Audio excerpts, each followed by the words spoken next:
Welcome to the C.S. Joseph Podcast. I'm your host, Sam Wise, and I'm presenting today's Acolyte question. Why did Andrew Tate convert to Islam?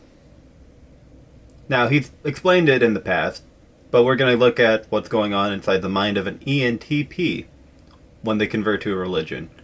And yes, Andrew Tate is an ENTP. He's not an ESTP. He's not an INTJ. A lot of people think he's really direct because of, like, TikTok clips that go around where it's like, quotes like, breathe air. And they're like, how is that not direct? And it's like, well, stop watching clips and start watching interviews and you will see that there's more context.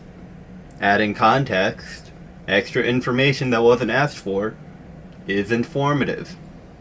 And you'll notice too that people compare Andrew Tate to CSJ a lot. Because they're both ENTPs, unconscious developed and unconscious focused. You also see that Andrew Tate talks about, like, his suffering a lot. And the amount of stuff that he's endured. And is overcompensating with introvert sensing inferior. Not direct. Not extrovert sensing. ENTP. And you can also watch CSJ, type Andrew Tate in the Journeyman section. I don't remember what exact month it was, but it's not hard to browse through, so if you want to see him type Andrew Tate, go ahead and go there, but Andrew Tate's an ENTP. And for those of you that don't know who Andrew Tate is, he is an influencer right now. He is mostly after the target of young men and trying to instill masculine virtues, basically accepting discipline and responsibility. Like, think Jordan Peterson, but like with cigars and sunglasses. And then, of course he has a reputation for misogyny, toxic masculinity, etc. If you guys want, you could go through the footage and see what you think for yourself, because I think he's interesting to watch. I like watching him with, like, Twitch streamers because that is funny to me. How they almost treated it like it was an apocalypse that he was on the platform. Very entertaining stuff. But enough being said, why did Andrew Tate convert to Islam? Now, there's a couple of answers that could be, and I'll save the one that is most likely for the end. But one possibility is he is developing the ISFJ side of his mind. The ISFJ side of the mind, from an octagram perspective, for an ENTP, is that he is developing his fanaticism. Basically, the rallying behind a cause is that idea. So, that also comes into perspective, too, with the ISFJ side of the mind. Like, the virtue... That also comes into perspective with the virtue and vice of an ISFJ, faith versus fear.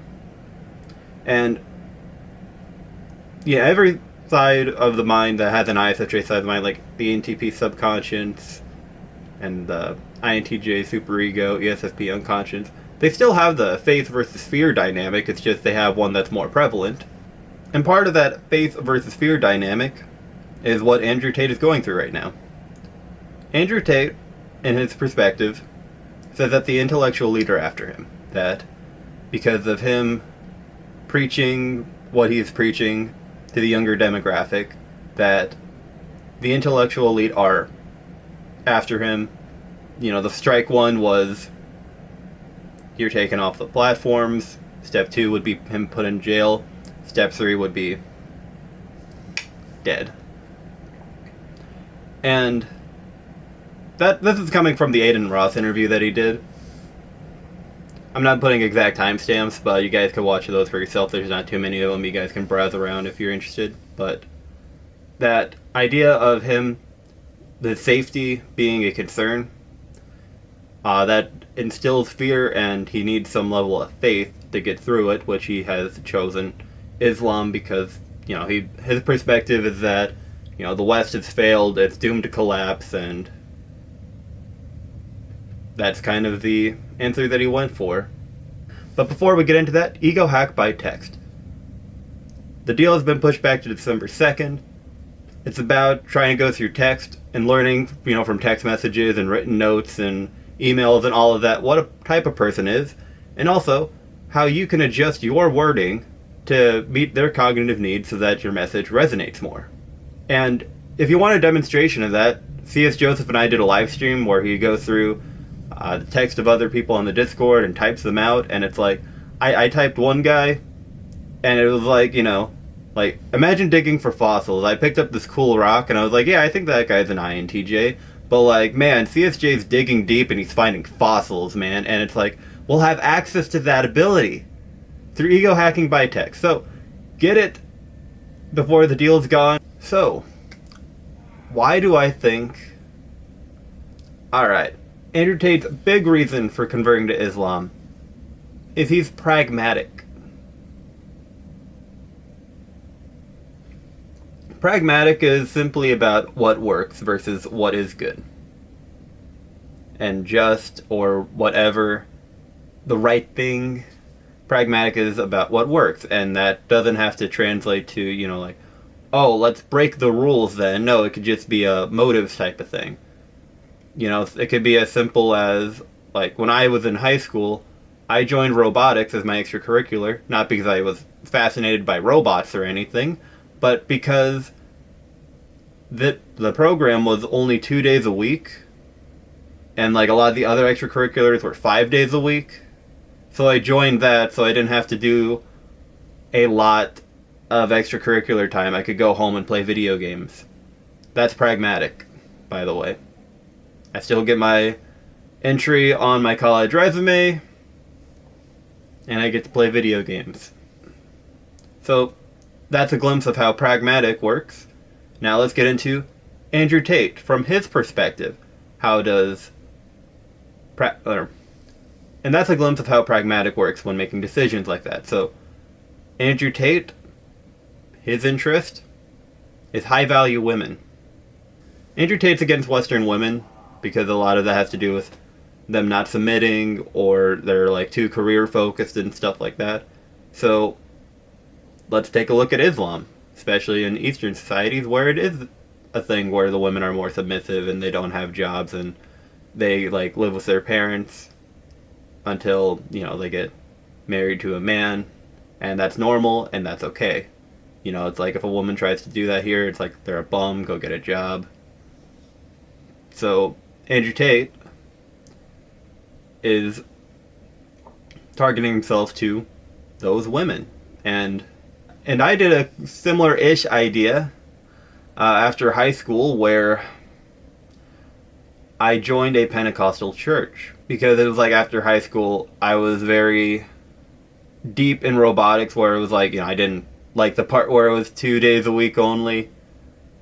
I wish I could have done more, because I got very involved in it after, that first little taste. But, as I was dissolving because I was graduating, and it's no, I'll never have a group dynamic anything again. My extrovert feeling inferior was I'll never be accepted again, basically, in my head.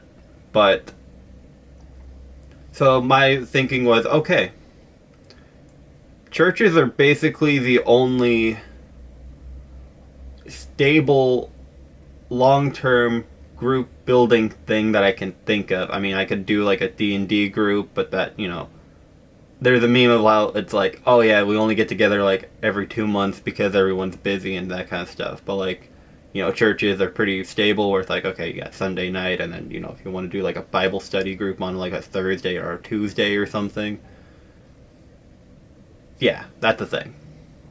So that was kind of the perspective I was going for, is that, I can always have my friends and that kind of idea. And also, from the women perspective, Pentecostal church girls are hot. I'm not gonna lie. I am a fan of the dresses and skirts. I mean, jean skirts are kind of weird to me, but it is what it is. I just kind of rather you wear pants if you're gonna bum out like that. But it is what it is. I don't know. I just like the long hair, just kind of simple. Not a ton of bright colors. I kind of I enjoy seeing them in groups where they're like praying for each other, and singing, stuff like that. But yeah, I'm monologuing too much. I enjoy it, and that was my perspective for a while. Was I'd go to this church, I'd probably I'd get together with a bunch of these friends, and probably get a Pentecostal girl wife, because also men aren't as interested in religion as women are, so that's like easier pickings. But there were problems that arose. Some of the more obvious ones was traditional Pentecostal churches are against facial hair, and I refuse to shave. I remember at the beginning there was a girl from another church that just saw me in a profile picture and was like, "Hey, church lady friend, do you think you can hook me up with him?" But she was against facial hair, and I was like, "No, I'm not changing."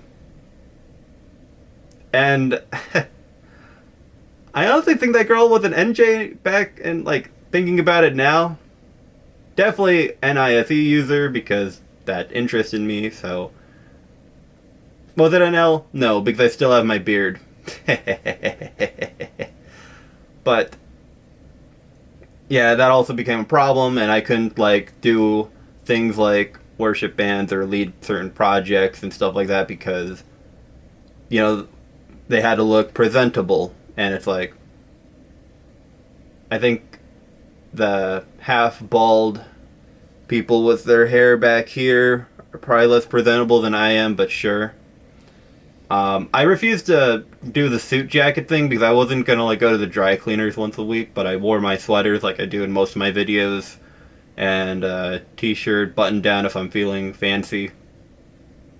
Basically, I dress like extrovert sensing trickster, trying to look nice. But that kind of became some issues. I had a lot easier times with the younger crowd, because I was very servitude oriented when I was like there. I remember right away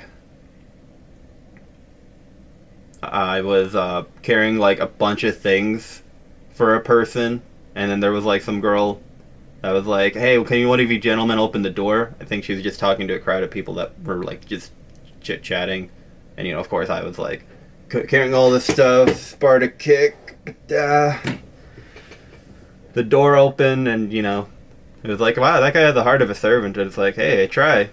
Retrospect, that's a sub-development, but, And there were some church projects that I enjoyed doing. I remember, like, what actually made me convinced to actually start going to that church instead of just, like, a small-time thing was there was, like, a church project that I enjoyed. Just kind of helping out. I was basically running a little booth, and, like, people were asking if I wanted a break. And I was like, no, I'm good. I'll just keep hanging here. Because, like, if I'm free to roam around, I don't know who to talk to, and I'm not a great conversationalist. But hey, if I'm at a booth, people come to me. And all this was really before I truly understood introvert sensing, like that dynamic where it's like people come to me. And it's like, huh. I guess I was doing something right. But yeah, I mean, facial hair was a problem, but, like, I still had, like, a pretty nice heart or something. It is basically the gist of the last 5 minutes of me rambling. But what came to be a final issue was the pastor. He was very interested in me converting my family over to the Pentecostal church, like, talk about it, bring them here. And, I'm a very not AT&T salesman guy. If I say, like, hey, I think you should try this, and they say no, I'm not going to do it again unless there's, like, some substantial change that happens to them or the church or something like that. I'm not going to try to badger them every time, because you know what I do to people that do that? Get out. And that's the thing. And it's like, I wasn't gonna push people to that point, because that's not cool. And it's like, my dad and my brother, I knew they were not gonna be interested at all, because my dad had a history with the church and left. Well, the Not the church specifically, but the denomination. My brother, ESTP, liberal anarchist. Yeah, no way. But my sister and my mom, I would talk about a little bit, and I actually was getting some stuff going with my sister, but it wasn't super fast or anything. It was just like casual talks. But it was like over the course of several months, like the pastor would bring it up with me, and I'd be like, "Yeah." I wouldn't say I was like, "Yeah," because I was like more socially concerned about stuff, but basically I was like, "Yeah, I hear you." But eventually it got to the point where it almost got like aggressive, like coercing. Like he was like very sternly at one point, just like, "Your entire family should be here by now," and I was like, "Excuse me? Don't tell me what to do with my family."